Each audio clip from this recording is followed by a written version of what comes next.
Assalamu alaikum. We were discussing secure socket layer in our previous lecture, and I mentioned that secure socket layer is a protocol which is inbuilt into many browsers, and using SSL we can enter into encryption based transaction. We can exchange information in an encrypted format with the server side, and in case I type a URL which starts with HTTPS, that would mean that I am going to be connected to an SSL enabled server, which means that both the client and the server side, they would exchange encrypted information.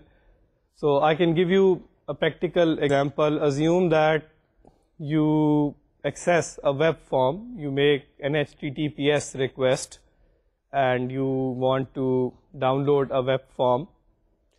What happens is that first of all there would be SSL handshake between the client side and the server side when after writing this URL you press enter. Okay, so during the SSL handshake, the hello messages, they are exchanged between the client and the server side, and during such exchange of messages, the client and server side, they negotiate upon the strongest possible cryptographic algorithm, the protocols for communication, the authentication methods which are common between the client and the server side. They negotiate upon the cipher suite, which is a combination of cryptographic algorithms and authentication methods. They negotiate upon that cipher suite, and then they come to an agreement that, well, we'll use this cipher suite for our particular session, for our particular transaction. Okay, when that request for a web form is made to an SSL enabled server after the SSL handshake is accomplished, is complete, then the web form is downloaded on the client's machine, and during the transmission of that web form from the server side to the client side, the information would be in an encrypted format. So in case anybody intercepts this information, he would still not be able to make any sense. On receiving this web form, the client would enter the information in the text boxes which are appearing on that web form, and once the customer, the client, enters the submit button, all this information which he inserted on that web form, at that point all that information would automatically be encrypted with that symmetric key, that session key, which is in common between the client and the server.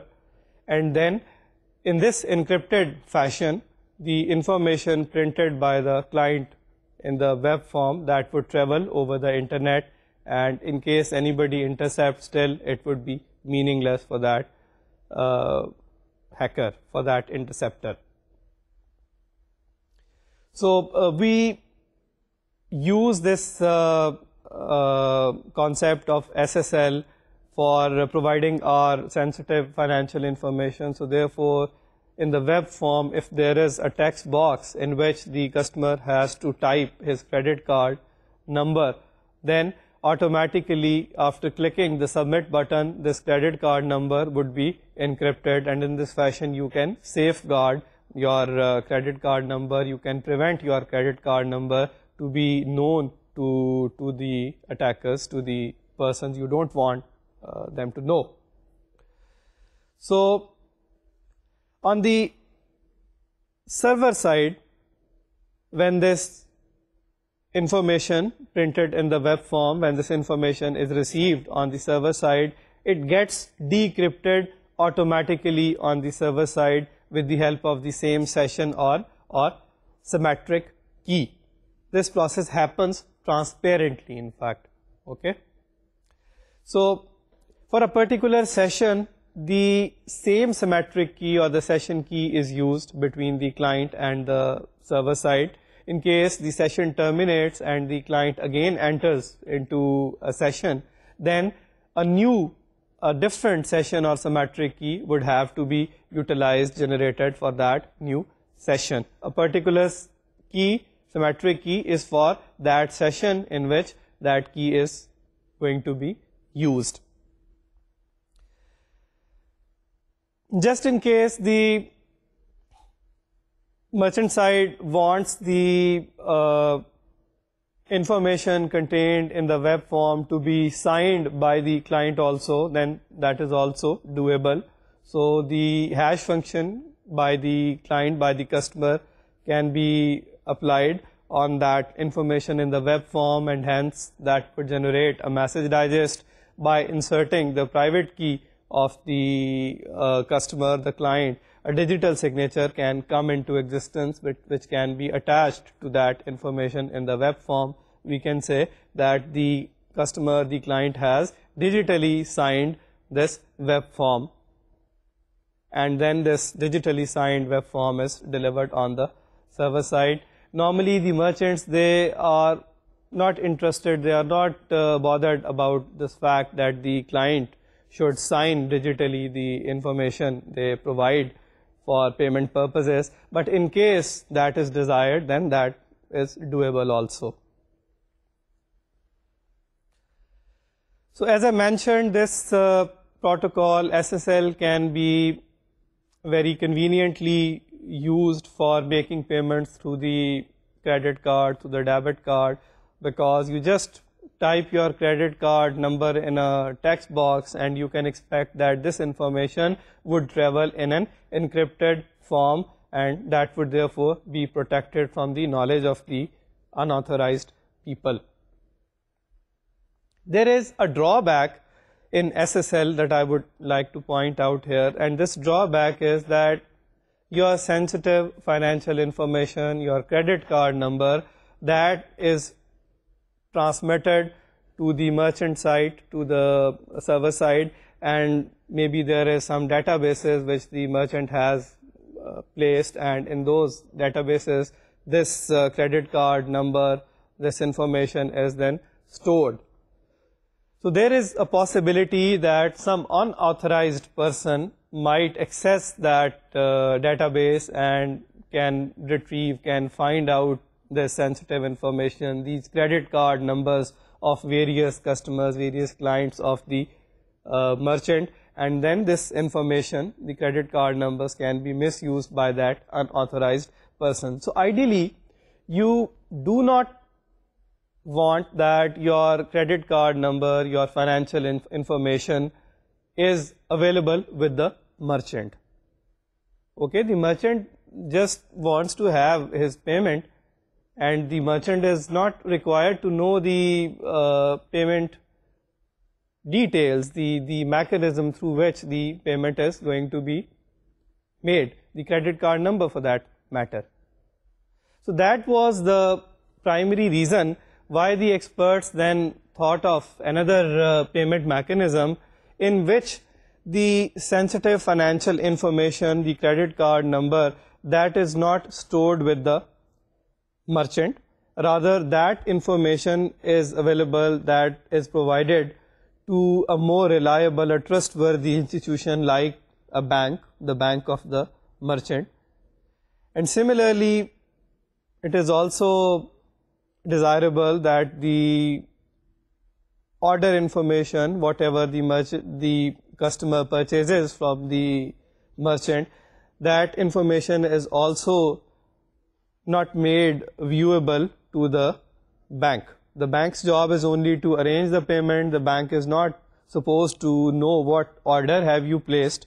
So that basic concept was used to develop a new protocol in 1997, and that is called SET, or Secure Electronic Transaction. SET was developed by the collaboration of 4 giants, that is the Microsoft, Netscape, Visa, and MasterCard.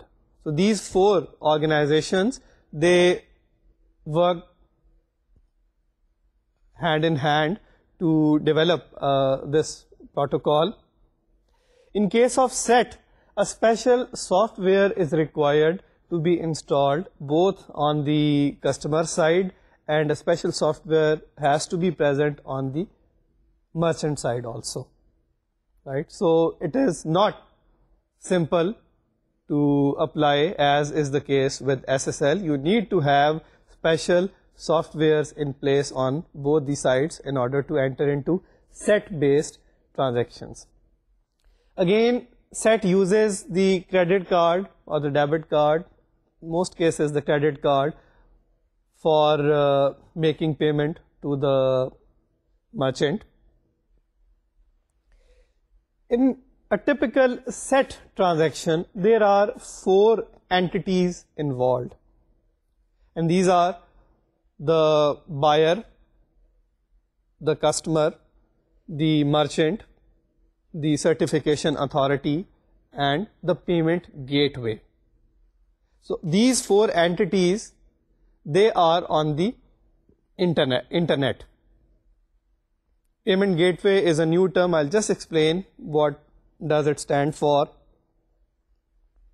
Both the customer and the merchant, they need to have digital certificate from certain certification authorities which would authenticate their respective public keys and through which their digital signatures can be verified. Payment gateway, in fact, is an organization whose job is to connect the entities on the internet with those which are off the internet or which are not on the internet. In other words, we can say that payment gateway acts as a bridge to connect the entities on the internet with those which are not on the internet. So it does a service, the payment gateway then draws its commission also on the basis of per transaction. To elaborate the concept, I can show you a slide.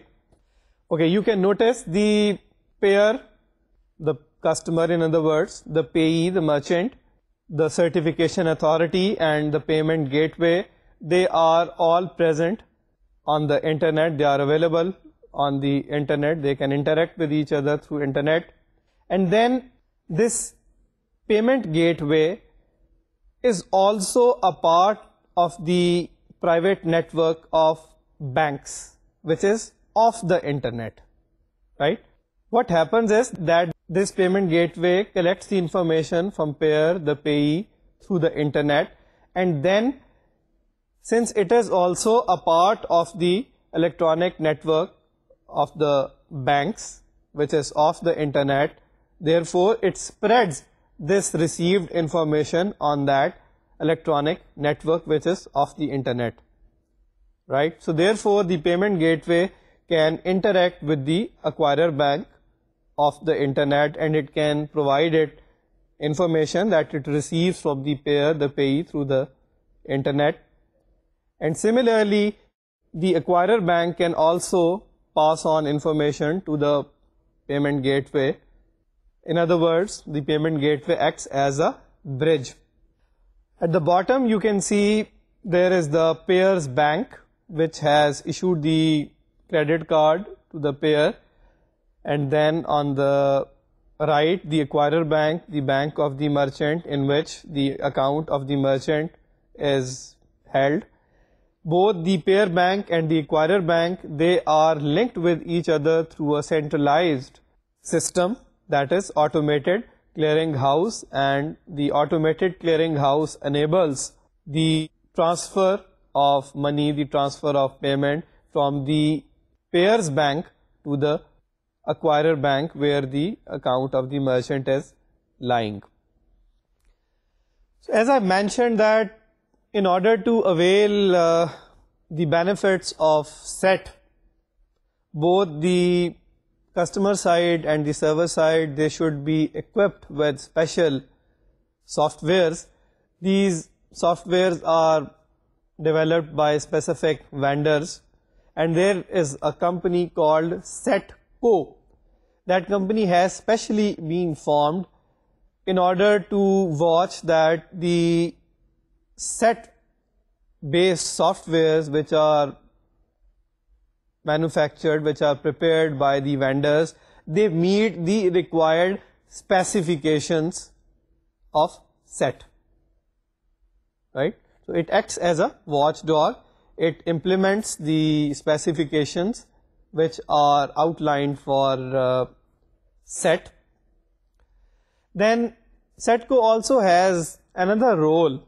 It acts as a certification authority as well.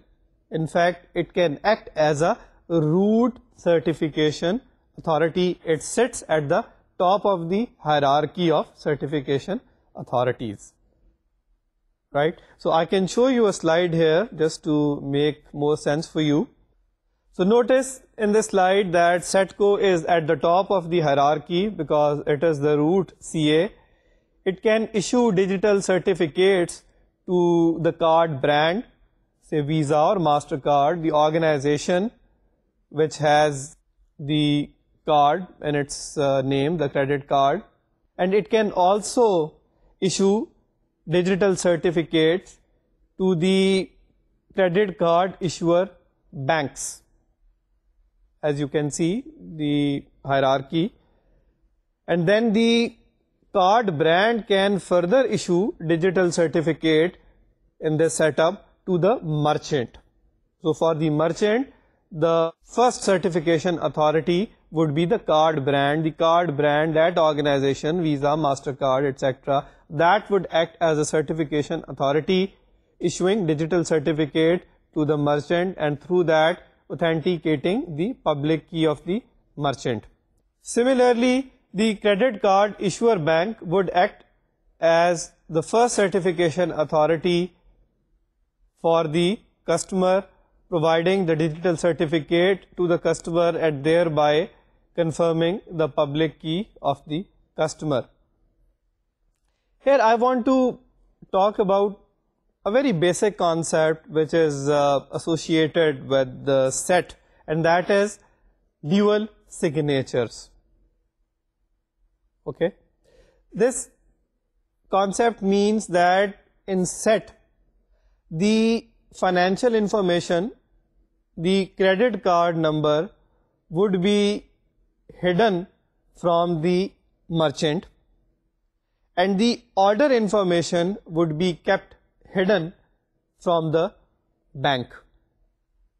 Okay, and that concept is called dual signatures. We implement dual signature concept through set, and there is a particular mechanism, there is a particular technique. I'll just illustrate how we can create dual signatures using set.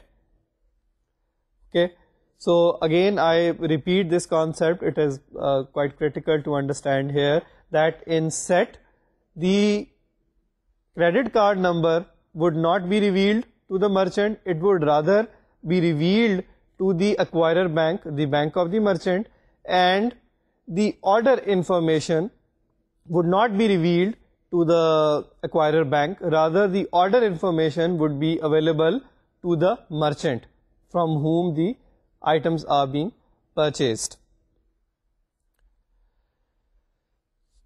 There is a special message digest which is used to implement dual signature, and that is called dual signature message digest, represented as DSMD. We get this DSMD by, first of all, combining the message digest that we receive from the order information with the message digest that we receive from the account information.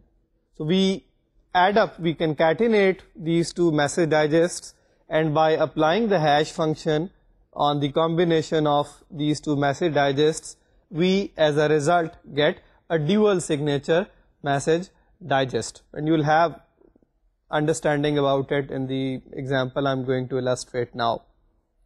So you can look at the slide now. First of all, I would like to warn you that don't feel afraid, don't get intimidated by this slide. This concept is quite simple. You can very well understand it, believe me. Now, see, there are three entities: buyer or the bidder, merchant or auction house, and then at the bottom the acquirer bank. For simplicity's sake, I have not shown the payment gateway. You can assume that payment gateway acts as a bridge between different entities. So I have directly shown the acquirer bank here, which processes the information in this setup. Okay, first of all, the buyer or the bidder would go to the merchants or auction houses website and make selection for certain items that he wants to send offer for or buy them. The total information which is to be provided by the buyer or the bidder consists of the order information and the account information.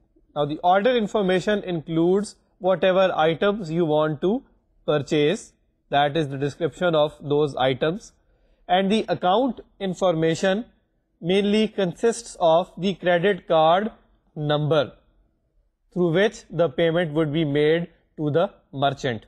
So the total information, order information and the account information at the first step would be split on the buyer side.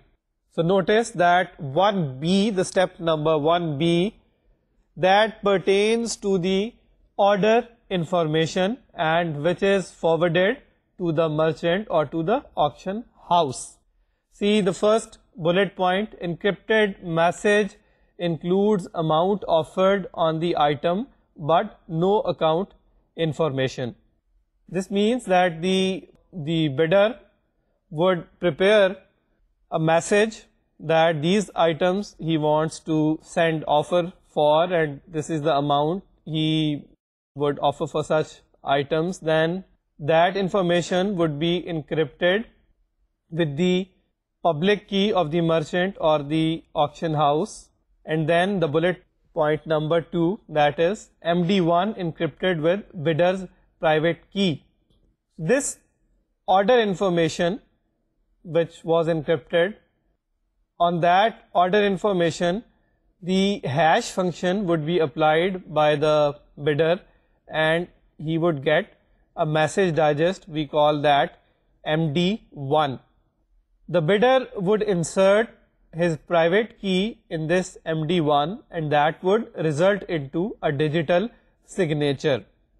Both these two pieces of information, the encrypted information about the order which is to be placed by the bidder, plus the MD1 encrypted with the bidder's private key, that information is delivered to the merchant or the auction house.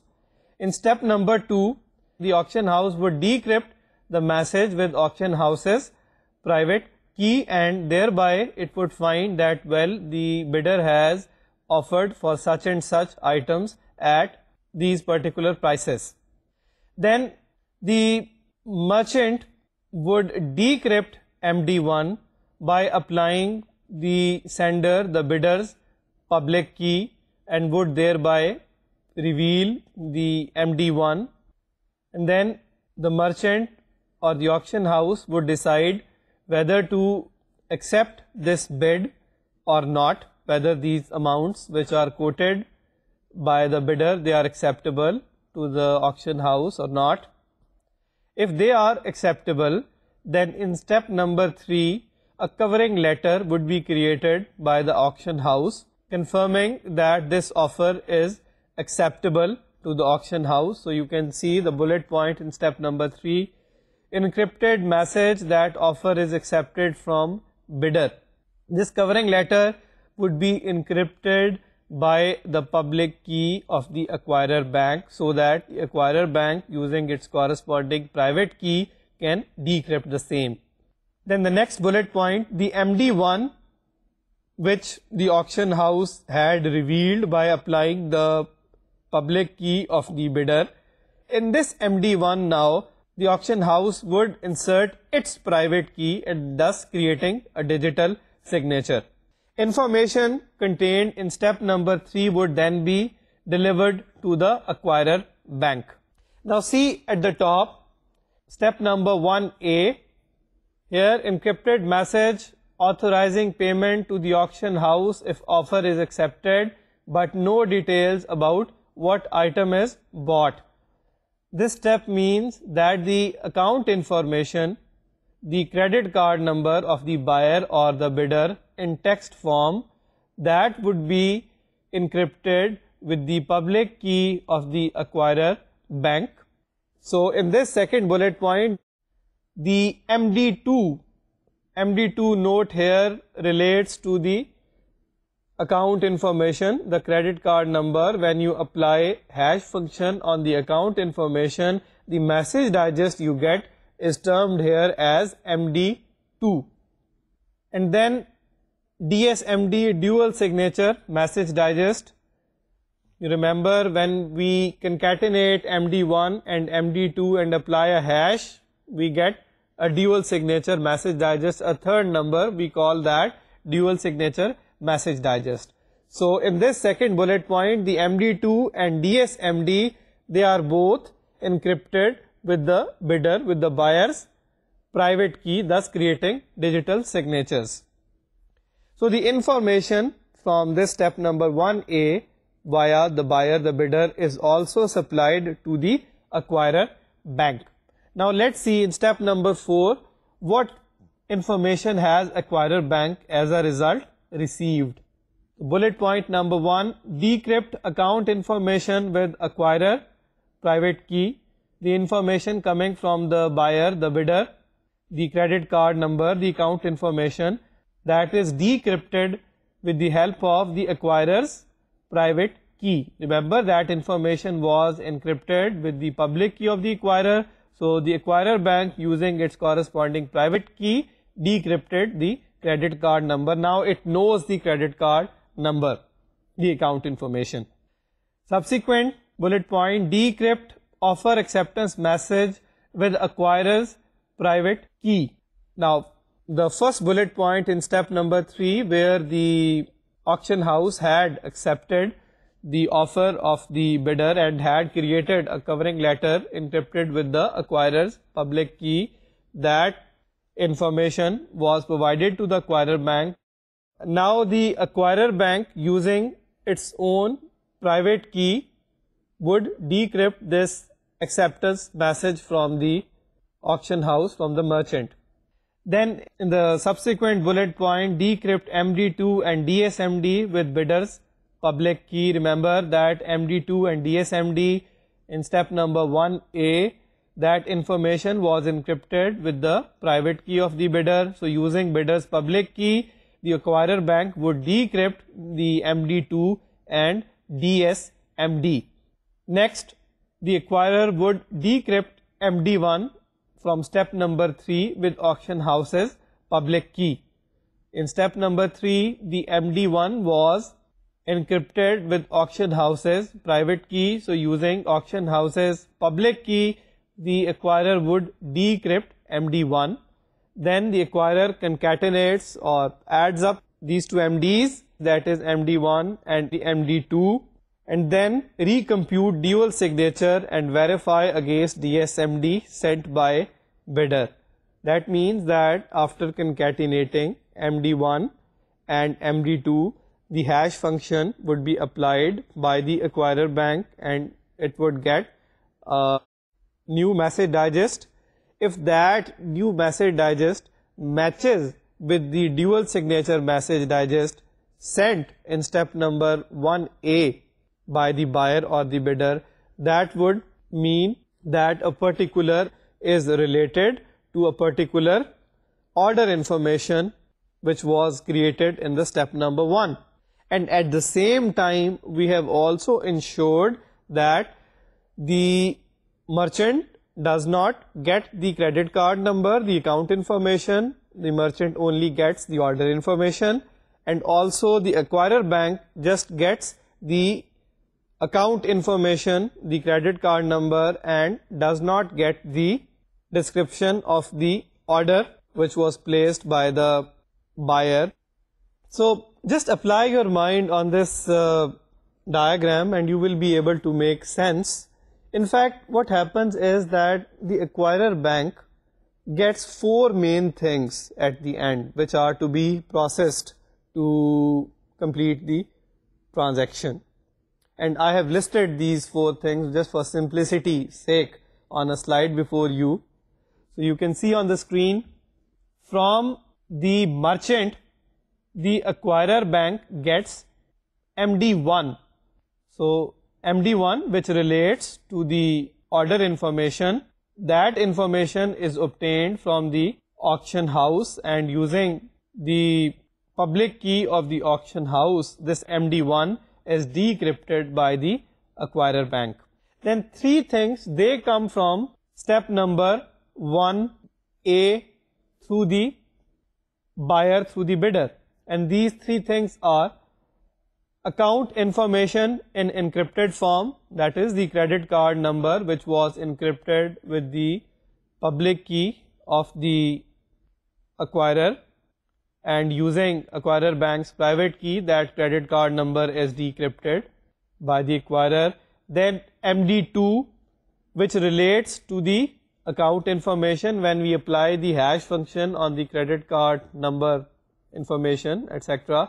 We get a message digest, we here call it MD2. So this MD2 signed with the private key of the buyer or the bidder would also be provided to the acquirer bank. The acquirer bank would use the public key of the bidder to verify this MD2, to get this MD2 to reveal it.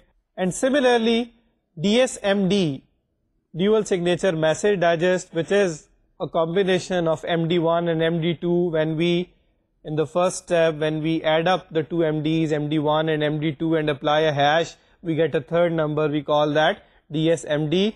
And in that DSMD, the bidder would again insert its private key, and then using the public key of the bidder, the acquirer bank would reveal this DSMD. Now, the acquirer bank concatenates the MD1 and MD2 which are available with it.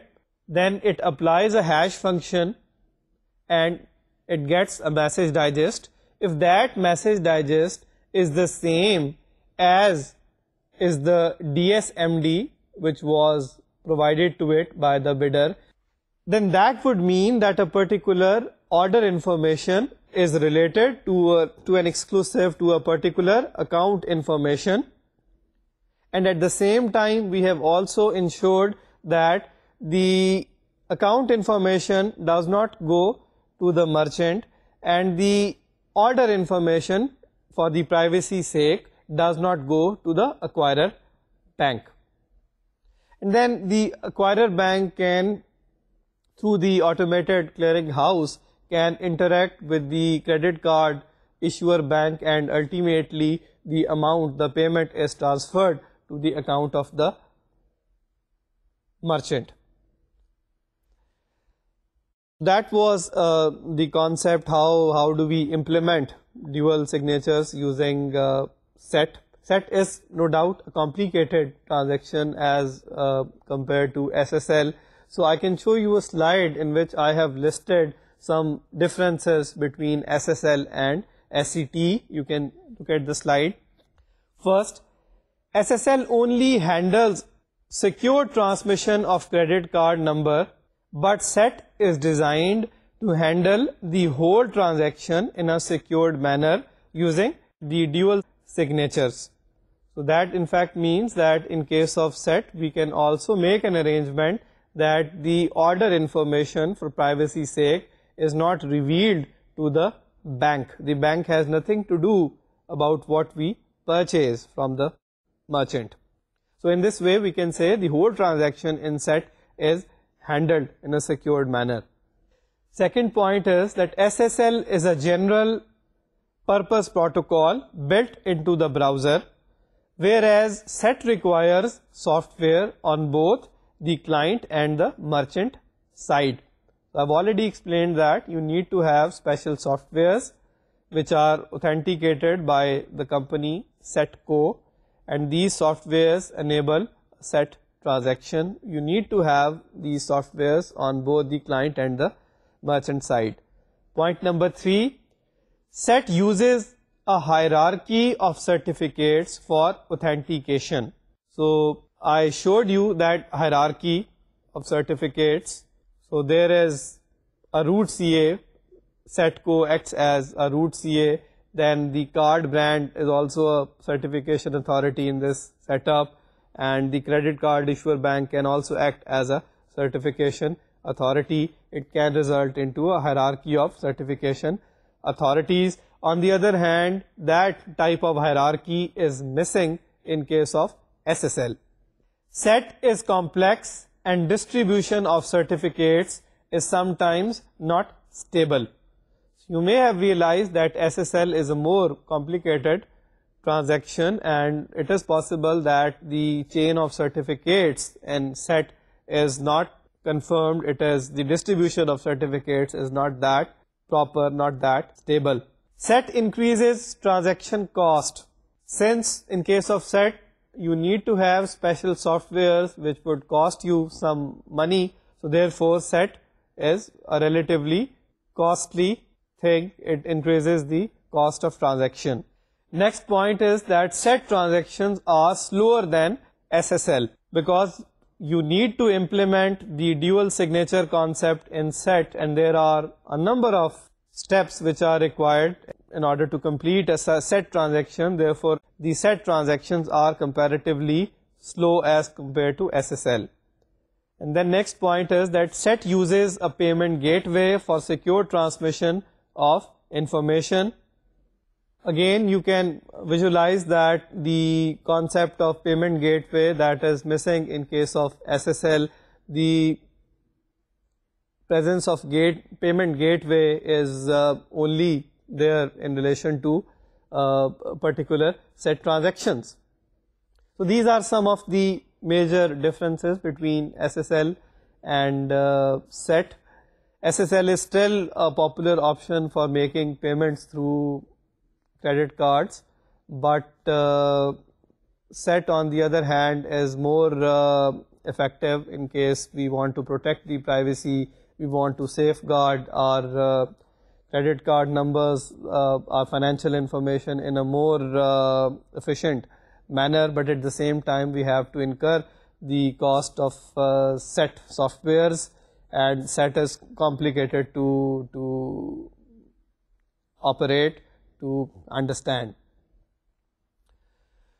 Okay, with this discussion, I think our main topic that related to the different payment models used for making payment through the internet, that major topic is accomplished at this juncture.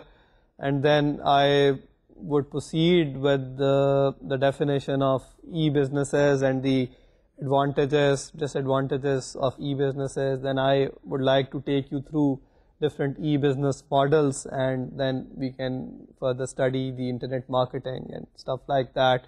So at this point, you can say that we have completed our one major component of this course, which is the technology side of electronic commerce, and what we are now going to start basically is the business side of electronic commerce. So we start with the definition of an e-business. An e-business is defined to be any organization, any business which is present online, which is there on the web, and it is doing e-commerce. This is probably the simplest of the definitions of an e-business. The model of an e-business is basically dependent upon the policy of that business, the operations, the technology, the ideology of that particular online business. So when I say technology, I mean that what type of particular technology is being utilized for a particular online business, whether a shopping cart technology is being used or not, some other technology is being utilized, and similarly what payment mechanism has been adopted by a particular e-business, whether the payment is to be made through electronic checks or through e-cash or through SSL, etc. So all these different things, the vision, mission of an online business, that would also be a factor. All these different features, they would basically define the e-business model. Here I want to discuss with you as to what are the different advantages of an online business as compared to a traditional offline business. It's quite a simple thing. I can show you a slide in this behalf in which I have listed some of the advantages. So first of all, an e-business can provide personalized service. What does that mean? You are familiar with 4 P's in marketing, in traditional marketing. These 4 P's are product, price, place, and promotion. E-commerce has added a 5th P in the earlier list of 4 P's, and that 5th P is personalization, right? So you are familiar with the concept of cookies, for that matter, how using cookies the customer can be tracked online, and we can find out, we can trace what is the buying pattern of that customer, and then after studying his buying pattern, his needs, his inclination, we can then serve the customer on a personalized basis. So that aspect is missing in case of offline businesses. You can conveniently study the needs of the customer, and studying the needs of the customer, you can then serve your customer in a more personalized manner. Okay, next, high quality customer service. Again, an advantage of an online business is that it can provide a very quality service to the customers as compared to the offline businesses, because the nature of the technology, the internet technology, is such that we can afford to store the information about the customers in the databases. So we can record the biodata of our customers, we can record the buying pattern of our customers. All this information can be stored in our databases, and then we can analyze the buying pattern of our customer, and then we can serve them accordingly. Besides, the nature of the technology also enables us to receive the immediate feedback of our customers. So the customers through, say, emails can interact with the online business and tell the online business about any complaints, about any problems that they are facing in dealing with the online business. And in light of that feedback, then an online business can easily modify its plan. It can serve the customers in a more efficient manner. It can eliminate the complaints recorded by the customers. Third is no inventory cost. Again, it's a very useful advantage. Say in case of electronic commerce, in case of online businesses, you can afford to eliminate the inventory costs. So in fact, you are not supposed to have your own building. You are not required to hire much staff that would be working in that building. You are not supposed to bear all the overhead costs which are associated otherwise with offline businesses. In case you are starting your online business, the main thing you need to have is that you prepare your website and you market your website efficiently, properly, so that people come to your website and then they can do the buying from your website. So you can afford to play the role of a middleman, an intermediary, and you would not incur in that fashion the inventory costs, the overheads which are associated otherwise with the offline businesses. There are many organizations, many companies which have capitalized upon this useful feature, and they have chosen to act as middlemen. What they did, they created nice looking websites, they marketed their websites properly, and they would receive the orders from the customers, and they would implement such orders from the traditional markets. They would not have their own warehouses, they would not stock any inventory there.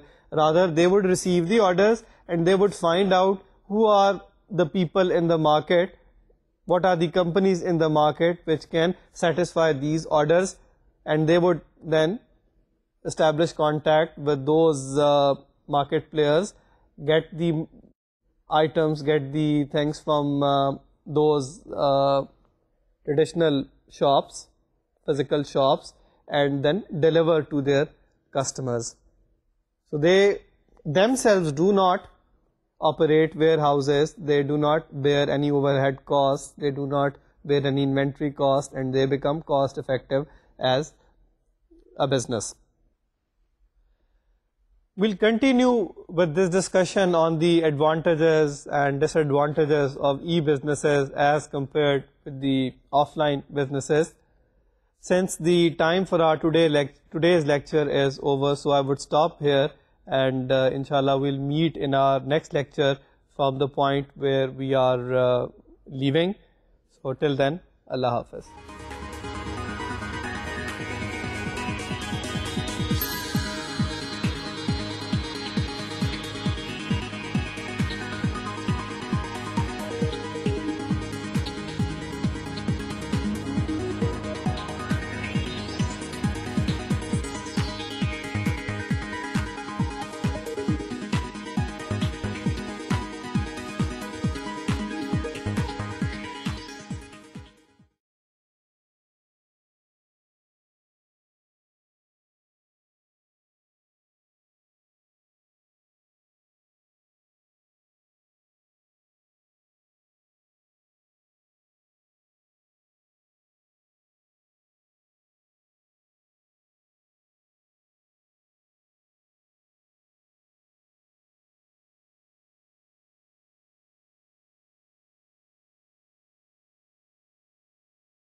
Assalamu alaikum. In our previous lecture, we were discussing the term e-business and what are the various advantages of e-businesses as compared to traditional offline businesses. If you remember, I told you that an e-business can, in simple terms, be defined as a business which has an online presence and it is doing e-commerce. It can be an organization, it can be an individual, etc. The advantages